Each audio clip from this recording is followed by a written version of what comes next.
further ado. Thank you, Rachel. So I'm Matt, and that is Courtney. And Courtney's going to do most of it today. I'm just here for moral support. But I'm the director. I just have better Wi-Fi. Oh, that's true. That's actually the reason.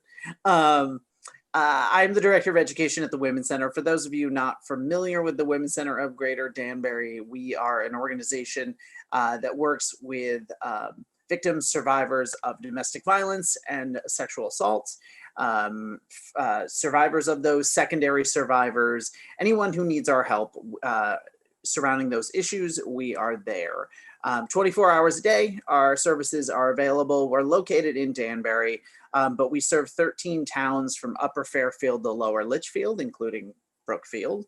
And all of our services are free. So our services are counseling, therapies, group therapy, education programs like you're seeing today. We have a residential facility. I could take this whole hour to list the things that we do. And I'm going to. So sorry, Court. No, I'm not going to do that. But you can check us out, wcogd.org, for more information about everything we do.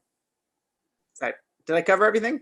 Covered everything beautifully, and we'll do so again at the end in case anybody has any questions or needs any more information.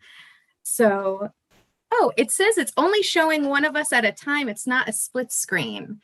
So thank you so much, lucky viewer that's helping us out. But I don't think that should be a problem once I start sharing my programming, right?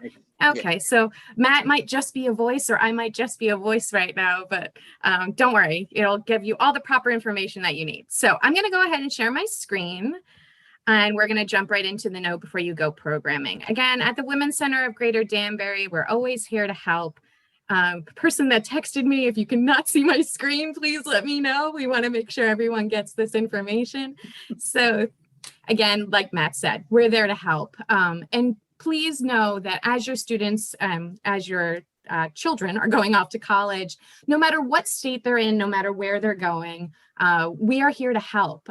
Even if we are in a different state, you can reach out to us. If your daughter or son are going to WestCon, we have a facility on WestCon's campus, a counseling facility to help there, as well as the one downtown. And just take care of yourself. Something I forgot to say that was on that slide and really important is we work with anyone of any gender identity. So we are called the Women's Center, soon to be something else that is more inclusive, but we have in the past and continue to work with anyone of any gender identity.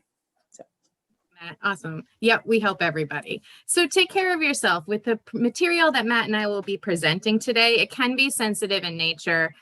Just feel free to step away if you should need, and know that the Women's Center of Greater Danbury is available.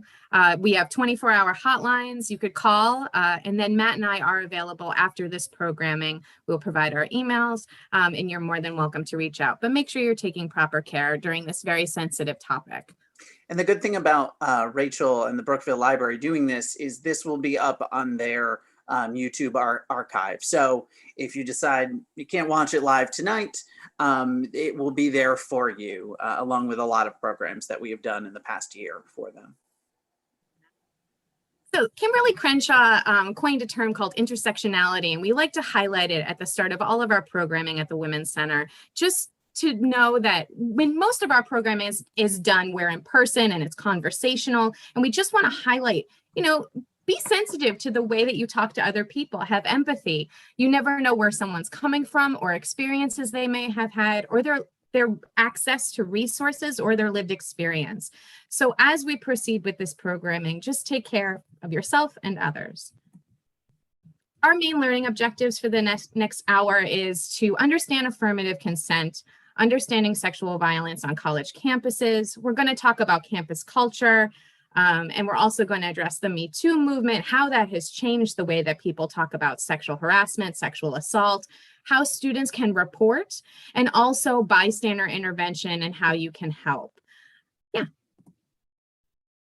So with the new affirmative consent legislation, affirmative consent is clear and active. It's a voluntary agreement. So instead of a no means no, we want to go with more of a yes means yes. Having conversation about consent, asking somebody for consent before you say or do anything. that might be crossing their boundary. Understanding that when it comes to intimate situations, you have a right to say no if you're uncomfortable with something. And people should be asking the question, does this make you comfortable, or is this okay with you? So giving consent, it's agreeing, giving permission, and you don't feel like you have to or that you feel pressured. When you're getting consent, there should be no doubt in your mind that this person wants to do this with you, and you know because you're having a thorough conversation about it. Communicating. Matt and I find that sometimes high school students and middle school students, any students really, can be so shy to talk about their feelings or talk about their needs or their wants. And so we want to encourage everybody to talk, engage in conversation. You don't know what the other person's thinking unless you ask. And so making sure that you don't cross a boundary or align with somebody, having that conversation, and not feeling like you have to. Sometimes students will talk to Matt and I about, oh, well, I'm dating them, so isn't this expected? Or, I know that they did this with somebody else, so it's okay. They'll be fine with it. Like, no. Every situation is different. Every relationship is different. And so consent must be given each time and with each escalation. Every time somebody adds a new activity, you want to check in with that person and make sure they're comfortable with that new activity. Matt, is there anything you'd like to add to this? No, I think you got it. Okay. So this is the T consent video. It's very popular among high schools in the area to show. I'm not going to show it for sake of time tonight because it's an easy Google find.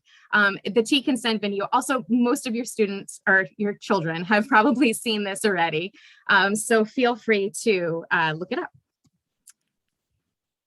With the term sexual violence is any unwanted sexual activity done against someone's will and without their consent. So this can involve force and or coercion and is based in power and control. Matt has taught many programs for the Brookfield Library, one of which was our dating violence class, how teenagers should have healthy relationships. And in those relationships, you never want somebody to cross the line into having more power and control over the other person. Well, the same is true for sexual assault, sexual violence. It actually is about someone having that power and control. It's not actually about sex.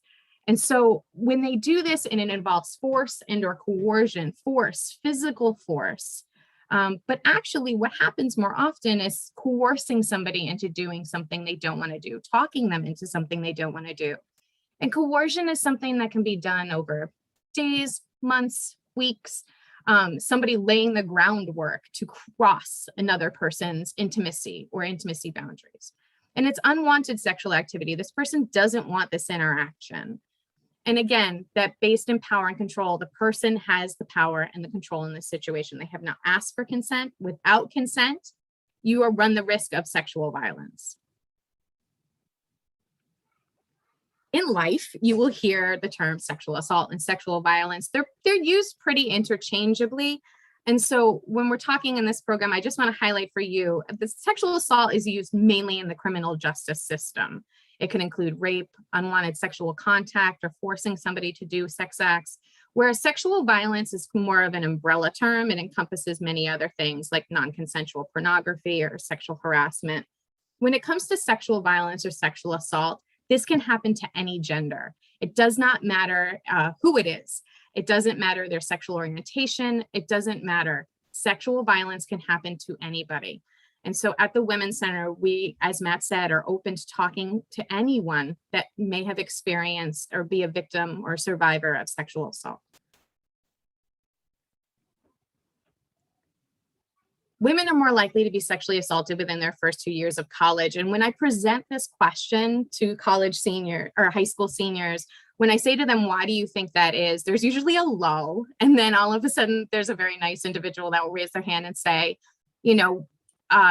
somebody new to a college might be naive. Somebody new to a college might just be like, bright-eyed and exploring their newfound digs. And, they could be taken advantage of in that situation because they are younger, because they have never experienced anything outside of their town, their home, their close-knit group of friends and family. And so, yes, that is when somebody may cross the line. Most common reported days are Friday and Saturday nights. When I ask why, that's the immediate raised hands. Everybody knows that's when parties happen, social gatherings. Most commonly reported months for sexual assault is September, October.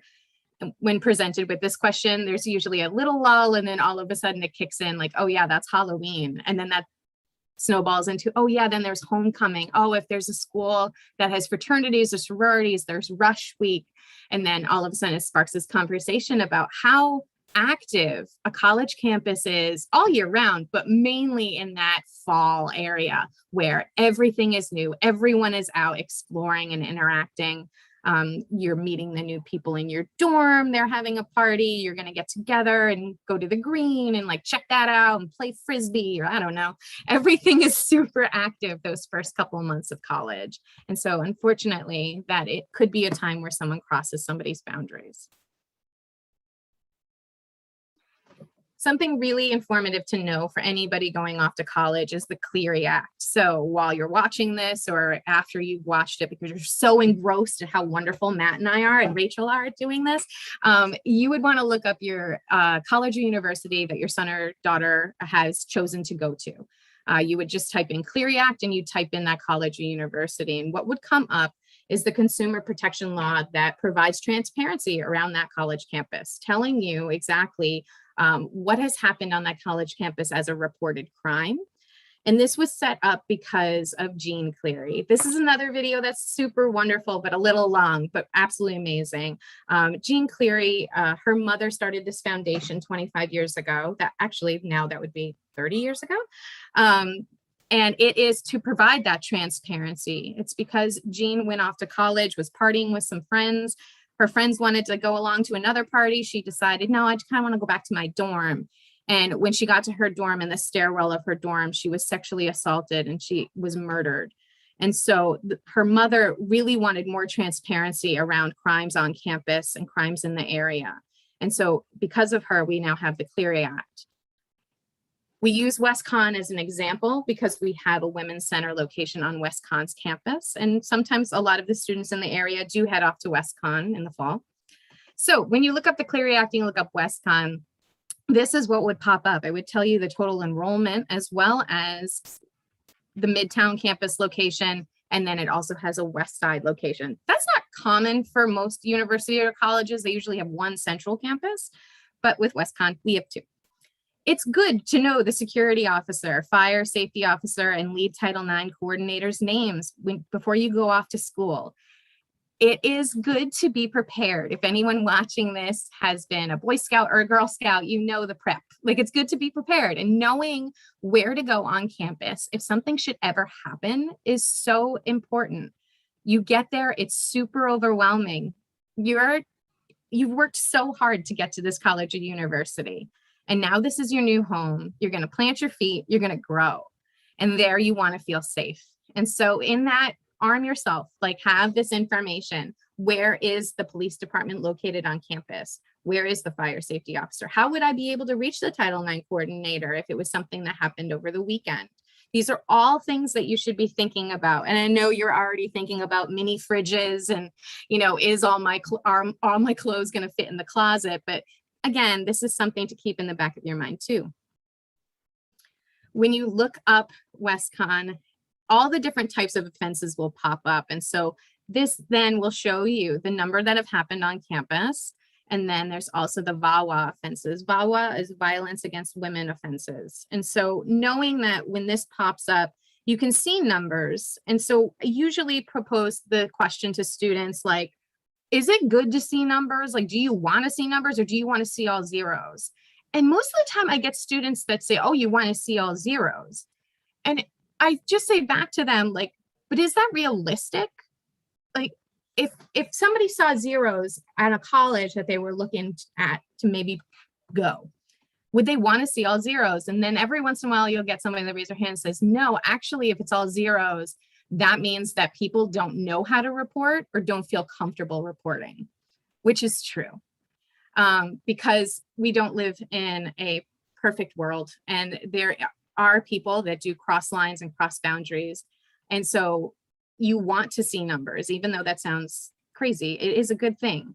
When you go to your college for the college tour, I'm sure that some of you noticed that most of the colleges, they're usually blue. They could be another color depending on the school's colors, but there's usually these like emergency boxes like all over campus that if something were happening that you could run to this box and you could hit it, and then all of a sudden the campus security would arrive.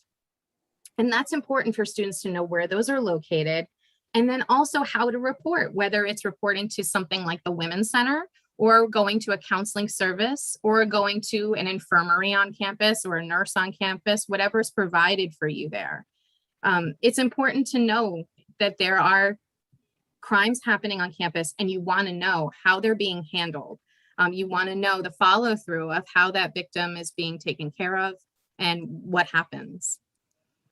Because sexual assault does happen everywhere. Like I mentioned, if a school reports 0 sexual assaults, it's probably pretty inaccurate. We want students to be empowered and to feel safe where they go to school. Again, I can't reiterate it enough. Your son or daughter has worked very hard to get where they're going, and they have every right to feel free while they're there to explore, hey, you know what? I came in with one major and now I'm changing it because I all of a sudden like geology, whatever it is. You want your you want your child to feel comfortable. And so having the knowledge going into that school is extremely important. Knowing how to report if something happens to them or if something happens to a roommate or a friend. It's actually a good thing when you see numbers, because it means the students feel comfortable on that campus and they know how to get help. I just jump into, what are we in? We're 19 minutes into this program, and all of this stuff seems very scary. I just want to reiterate that it's just important to know.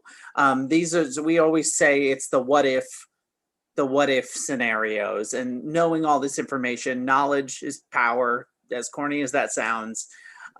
So it's important to know all this information, whether it affects you, it may affect a friend, it may affect a child in your life's friends, and this just gives you that power to help them.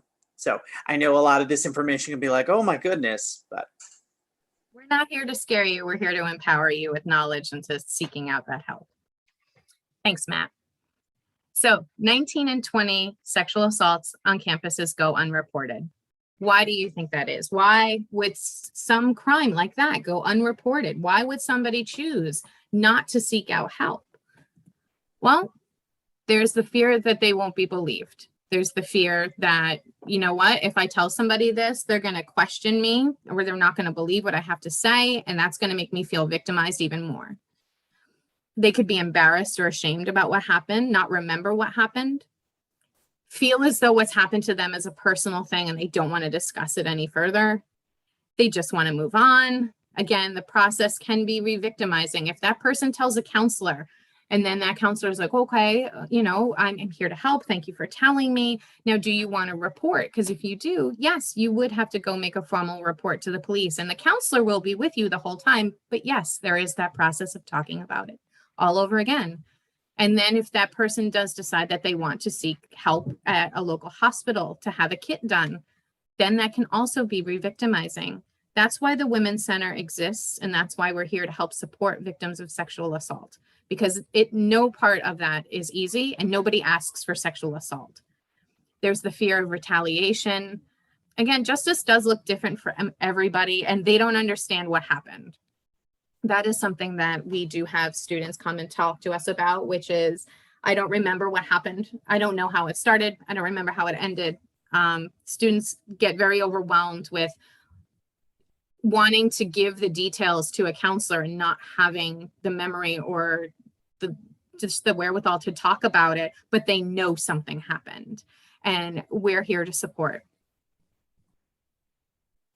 Why students don't report? Again, like at the start of the class, I talked about that intersectionality, and sometimes people feel, you know, we've had people come to the Women's Center that identify as male and say, like, I can't believe that this happened to me. No one's going to believe that this happened to me.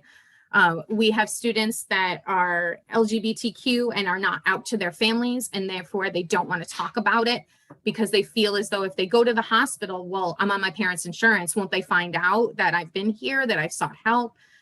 again, there's lots of different factors into why someone doesn't report. And you can't make somebody report. That's another thing. We were on WestCon's campus today with our wonderful counselor, Kara, who works on the WestCon's campus as the director. And one of the things that she talked about in her programming was people just not wanting to report and being scared to report, and wanting to force their friends to report. Like, you got to report this. And like, you can't make somebody do something they don't want to do. Despite the high numbers of sexual assault, most perpetrators of sexual assault are never convicted or face any jail time. And it's because we have this culture that kind of cultivates the, I don't want to say the acceptance of what's happened, but I will say that there was, for a while, I feel like a very victim blamey, heavy way of talking about sexual assault. I do think the Me Too movement has changed that for all genders. But there is still a lingering factor of this culture that we cultivate that is very anti-seeking help. Being on a college campus is so new. It's a totally different environment. Again, this community that you're creating for yourself, you should be welcoming. It should give you a sense of belonging. A campus culture should be something that accepts somebody's sexuality, the way that they dress, the way that they look, the way that they act, who they want to be with. All of that is something that I do feel like is changing. We started doing this Know Before You Go program, I want to say like 3 or 4 years ago. And man, has it changed, constantly changing because of the way that people talk about sexual assault and sexual harassment. There is more acceptance. There's more people reaching out for help. There's more talk about mental health. Matt and I can both attest, this school year was really difficult for everybody, teachers and students. And most of the time when students, we always extend our services to students after a Zoom class. Hey, if you need me, I'm here to talk. And we had a lot of students stay after, and they may not have wanted to talk about our issues. They may not have wanted to have talked about dating violence or sexual assault, but they did want to talk about anxiety, and they did want to talk about depression.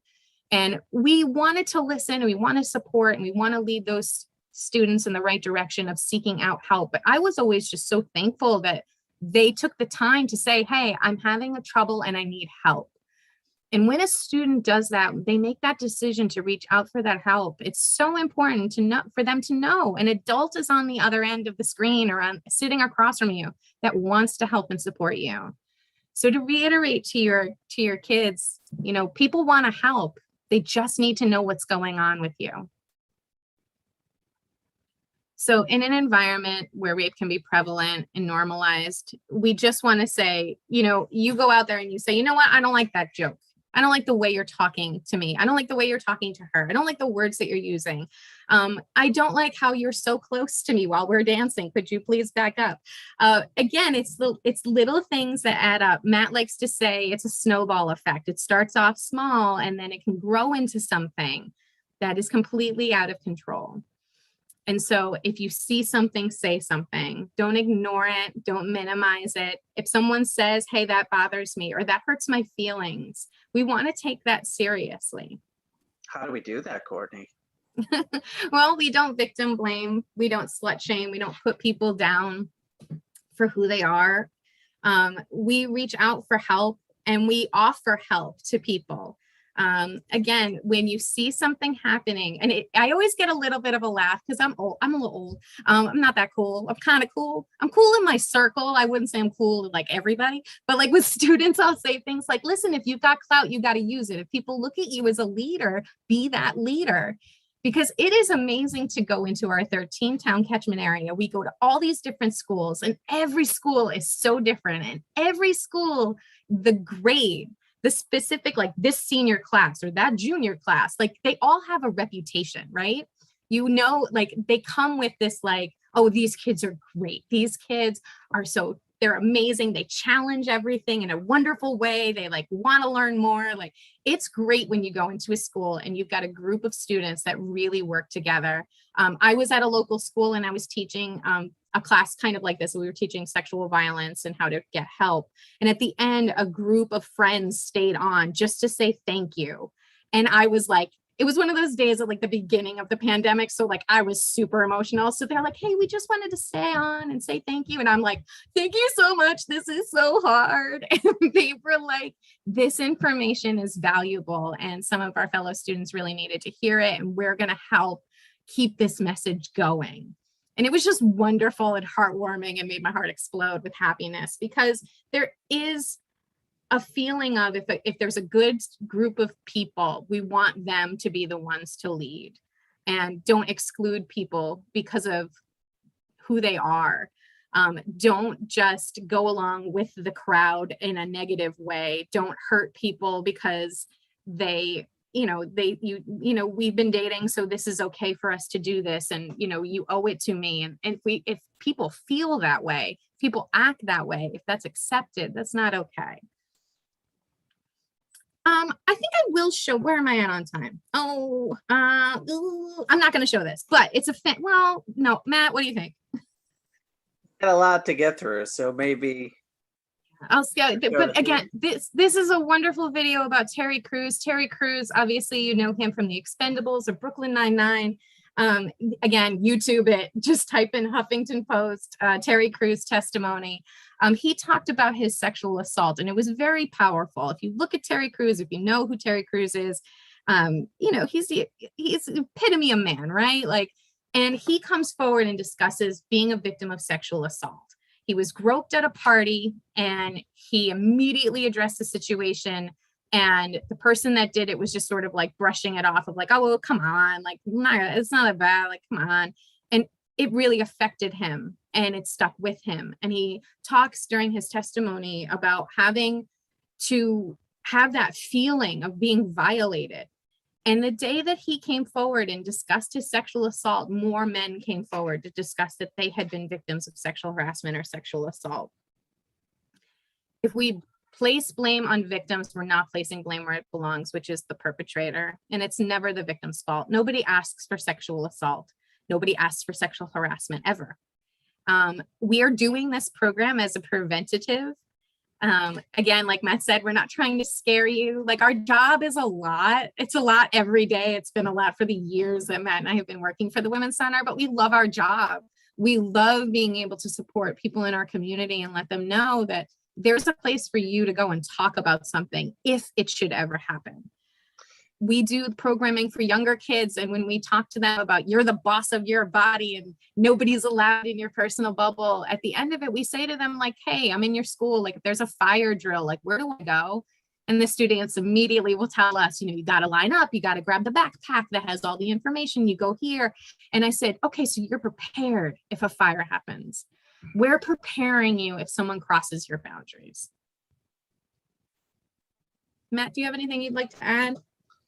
Oh, just something that not sort of related to that, but related to this overall is we mentioned that we are available at the Women's Center, but if you have a student in your life going off to wherever college across the United States, most likely there's an organization like us on their campus. So we'll talk about resources later, but you just sort of triggered me to say that. And so, like we mentioned earlier, that snowball effect, if you accept someone's raunchy jokes and take it as just a joke, I mean, in circles of friends, you know the line. You can toe the line. I always say to students, like, listen, outside of work, I'm super sarcastic. I'm hilarious. But there's a line that I don't cross.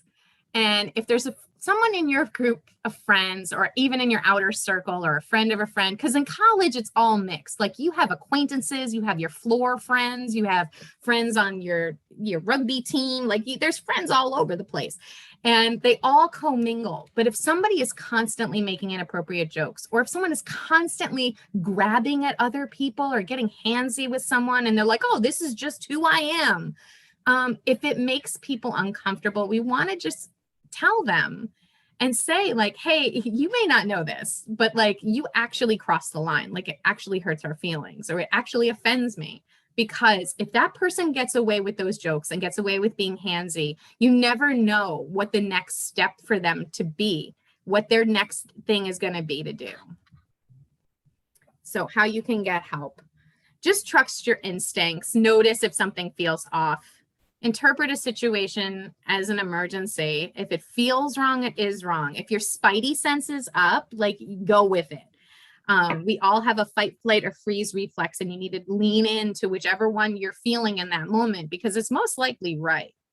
You choose a safe way to intervene and don't hesitate to ask for friends for help. No matter what age group Matt and I are teaching, we are always saying there is power in numbers. Work with your friends, work with anyone that you can. And checking in is a way to show respect. Respect everyone around you. Practice that kindness. Again, I can't stress enough. You're choosing where to go in a couple of weeks. That place should be everything you hoped and wanted it to be.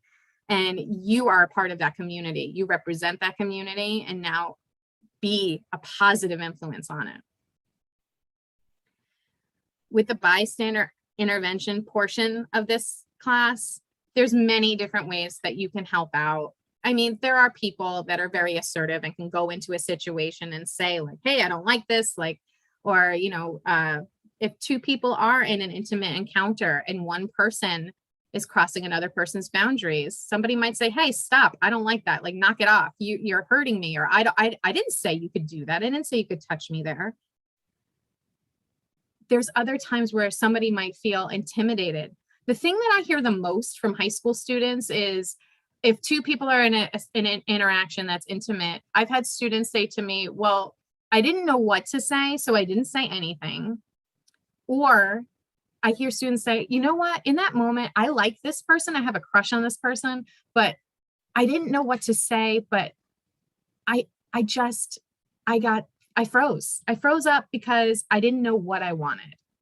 And that's the thing that we hear a lot from students that are victims of sexual assault that say, you know, I didn't know what I wanted, so I didn't say anything. And that's not okay. That doesn't mean that person should have crossed your boundary.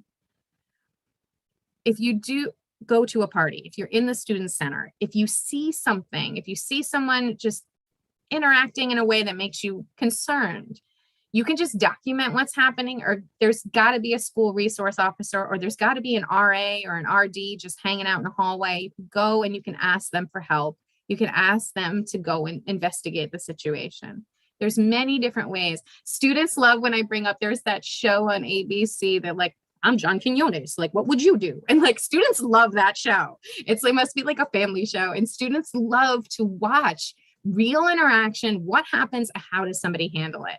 And here we come in to say, hey, this is how you can help a situation. How are you going to act in a moment where you see something and you can do something about it? Of all the videos that I didn't show, I am going to show you this video because I do find it to be very powerful when I'm working with students in high school. This is the story of Timothy Piazza. Timothy Piazza was a freshman at Penn State. He had just finished rushing a fraternity. He was on the football team. He had chosen Penn State as his new home. And I want you to watch this news clip that presents a timeline of his night, the night that they had finished rushing the fraternity and they were all in celebration. And I just want to put a little disclaimer. We at the Women's Center are in no way condoning underage drinking or promoting underage drinking. This is just a story that happens to play into bystander intervention very well. So I'm going to play that. If someone can text me if the sound doesn't work, thank you. Also a trigger warning for this video, yes, too. Definitely. Thank you, Matt. Oh, what is happening? Do I know? 8:56 p.m. According to the prosecution, the gauntlet begins. 1, 2. Surveillance video shows pledges shotgun beers and drink from bottles of vodka. At 10:31, they are visibly intoxicated. At 10:45, prosecutors say Timothy Piazza is severely staggering drunkenly toward the basement steps, and brothers say they heard him fall down the stairs. 4 brothers carry Piazza back upstairs to the couch. Prosecutors say his abdomen has a large bruise. Over the next 25 minutes, prosecutors say surveillance video shows a backpack is placed on Piazza's back so he doesn't roll over. One brother testified at 11:14 he demanded they take Piazza to the hospital. He is shoved into the wall and asked to leave. At 11:25, the pledge master slaps Piazza 3 times in the face. At 11:53, a group text is sent around. Tim Piazza might actually be a problem. He fell 15 feet down a flight of stairs, hair first, going to need help. But nothing happens. Brothers say they saw Piazza vomit and twitch at 1 a.m. Between 3 and 5 in the morning, Piazza tries to get up but falls 3 more times. The last time into an iron railing and into a door. By 5:15 a.m., he's been repeatedly ignored and at least twice stepped over. At 6:57, a groaning Piazza is filmed. The video later posted on Snapchat. At 7:18, Piazza stands again for a final time and staggers toward the basement. At 10 a.m., Piazza is found there. He's described as cold to the touch and pale, his eyes half open. For 42 minutes, brothers try to shake him awake and try to dress him. One brother Googles phrases like cold extremities in a drunk person. At 10:48 a.m., 12 hours after Piazza first fell, 911 is called. We have a friend who is unconscious. For today, Stephanie Gosk, NBC. So, Matt, if you wouldn't mind, can you put on your actor hat and could you please act like a high school senior taking this class? Yeah. So, tell me what happened. Like, why you saw the timeline of events. At what time, Matt, do you think you would have done something or said something? Well, me personally, no, I have to take myself out of this as Matt, right? No, you're making this more complicated. I'm sorry. Okay. Immediately went after he had fallen down the stairs. Okay, great. So immediately after he fell down the stairs, why do you think people at the party did not do anything? They didn't want to get in trouble themselves. That could be, there's underage drinking happening, so they thought that they can get in trouble for that. They could get in trouble for him hurting himself. Sorry. Why did they put a backpack? No, I was interrupting you. I apologize. Why would they put a backpack on his back? That I honestly don't know. I don't remember. It's because they didn't want him to fall over and vomit and maybe choke on his own vomit. Yes. Yeah. It just sort of highlights that these students really, they did the minimum of care. And I use care in quotations. I know you can't see me. But it really was, I don't want him to choke on my watch. Like, I actually don't care about what happens to him. At one point, one of the brothers says, something's up. Like, he's not okay. We should call 911. And they shoved him against a wall and they kicked him out of the party. Matt, why didn't he call once he left the party? He was part of that frat. So if he called the police, he'd be out of that frat. Those guys probably wouldn't talk to him anymore. Absolutely. The social pressures. Absolutely. And this is a fraternity on Penn State's campus. And you saw it was 12 hours over the course of time that Timothy Piazza lay pretty much dying. Why is it? How many people, Matt, do you think went in and out of that party that evening? It had to be at least 100, if not more than that. Absolutely. And so this video and this timeline is super powerful. Timothy Piazza did pass away from what happened to him. His brain had swelled so much and he was so intoxicated. If he had been brought in immediately, there was a lot of hope there for him. But because he lay dying in a fraternity home and no one took personal responsibility to help him, he passed away.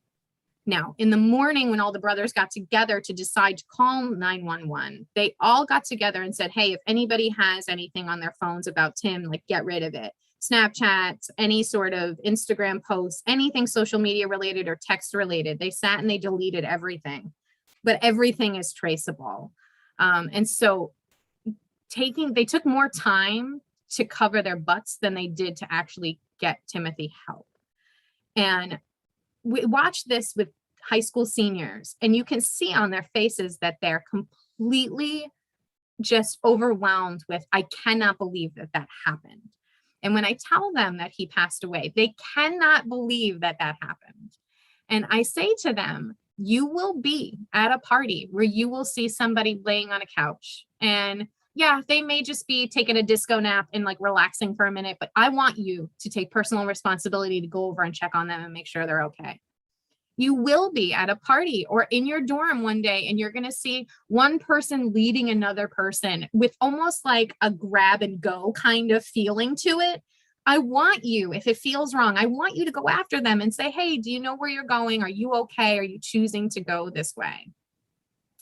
You will be on campus and you will see somebody that looks uncomfortable. Their body language is stressed. I want you to think this person needs my help. And again, you can't fix people's problems, but you can at least reach out to see if you can help them. With this Timothy Piazza story, it's a very powerful moment in this Know Before You Go class to highlight the power that students have to affect their community and to help out. Nobody helped him in this moment. And this was a fraternity that was quote unquote your brothers. When the students make that connection of, wait, these are his brothers, these are his friends. I'm sure some members of the football team were there as well. These are people that should be looking out. And we want this to be a rare occasion. So we did.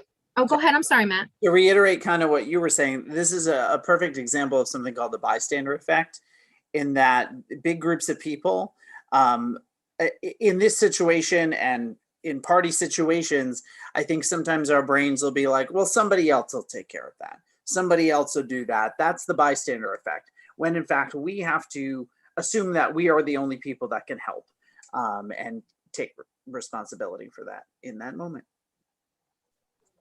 Also, what is a disco nap?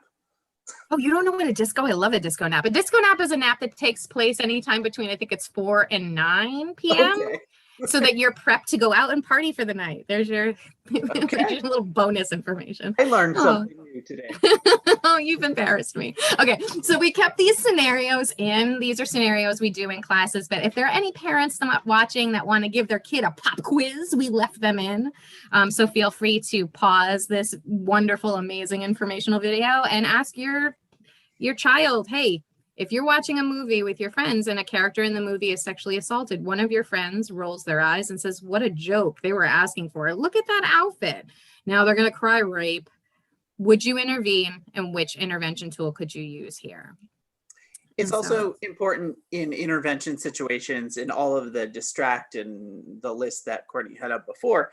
Always make sure that you are safe in those situations. I know that there are going to be times where you don't necessarily feel safe to speak up or safe to do this, but there are so many different options of things that you can do. So find the right one that works for you. Yeah, if you don't feel comfortable going in and directly saying something, again, getting others for help, power in numbers, all of these are extremely important.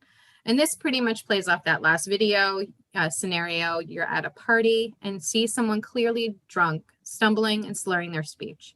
You don't see any of their friends around to help. Someone who had been giving them drinks all night starts to lead them into a room, and you have a gut feeling that something's not right. Would you intervene? Which intervention tool could you use here?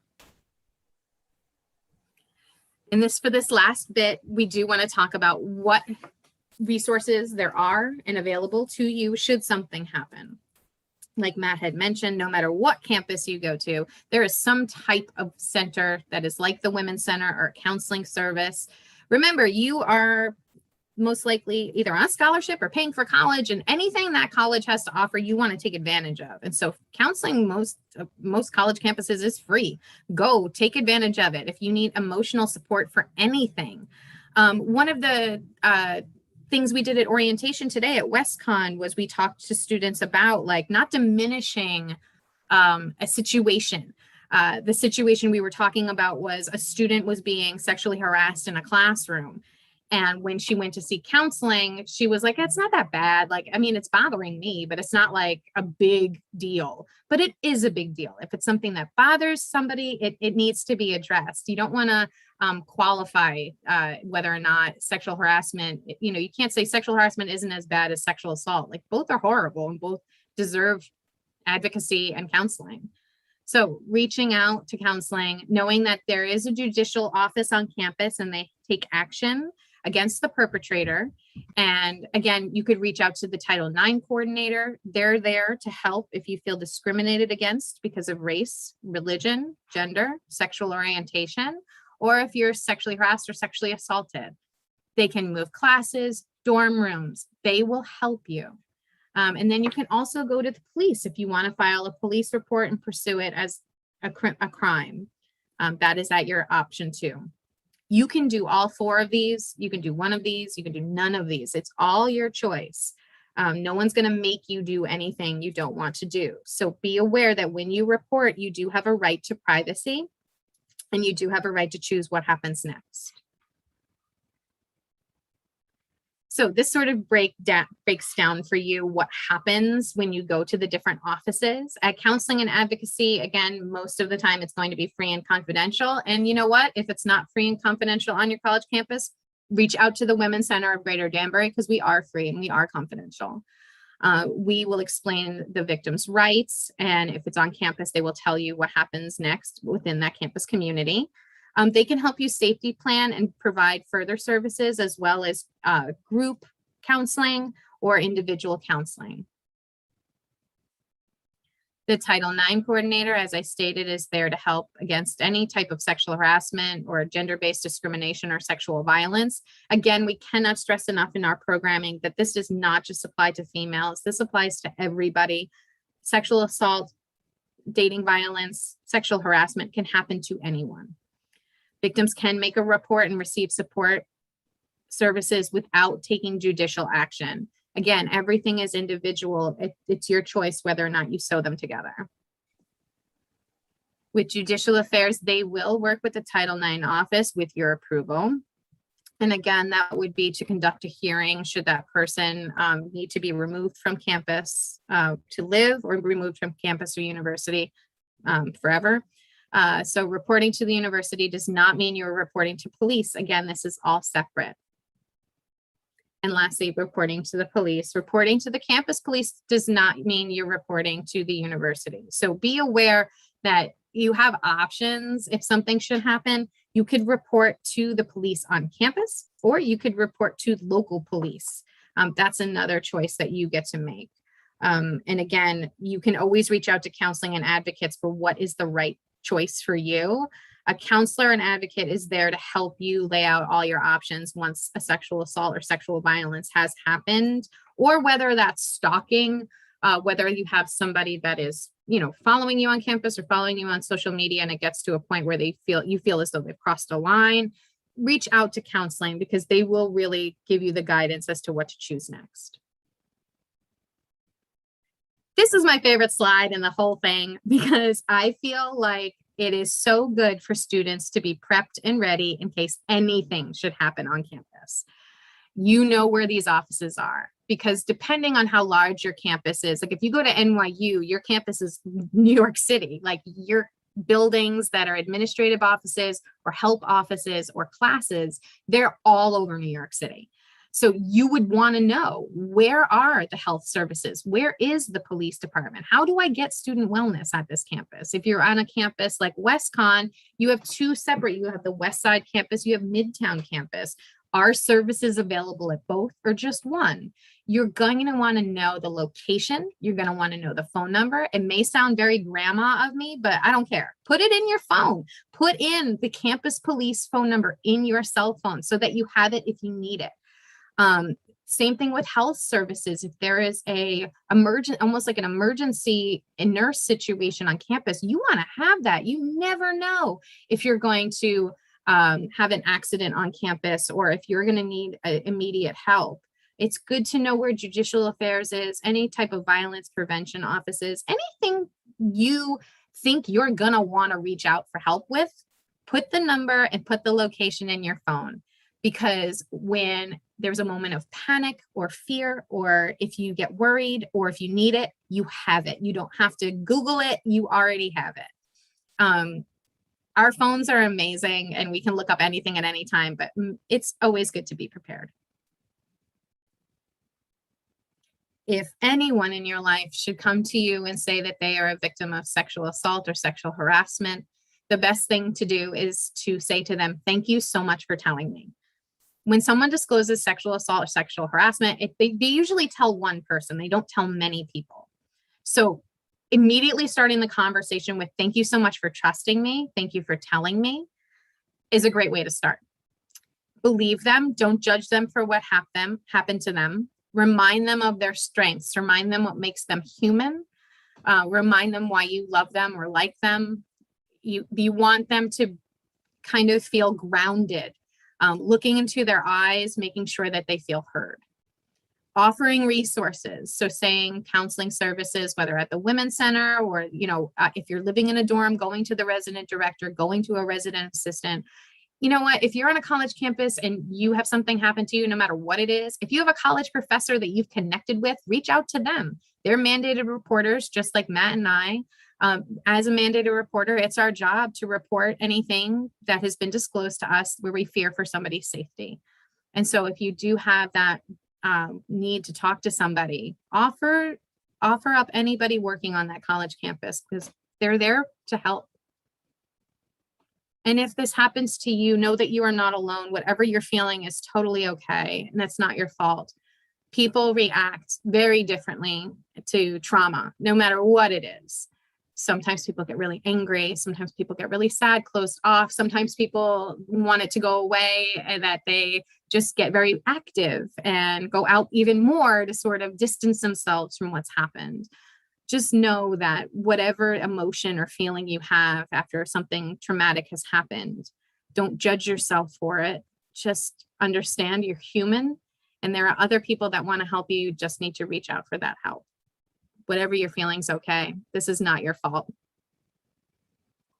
Again, Matt and I are from the Women's Center of Greater Danbury. We're here to help with anything. We really hope our programming wasn't overwhelming or scary. Again, it's all in the hopes of prevention. And if you want to reach out to us directly, my email is Matthew, matthew.a@wcogd.org. Courtney, you want to give yours or? Want to give it for me? Oh yeah, and Courtney's is I'm exhausted from doing this program. I don't know about you.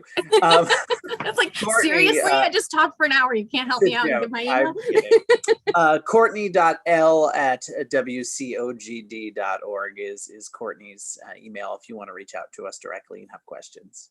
It's Courtney, COURTNEY.L, not like 80s with a K. It's with a C. Yeah, right. So thank you, Rachel.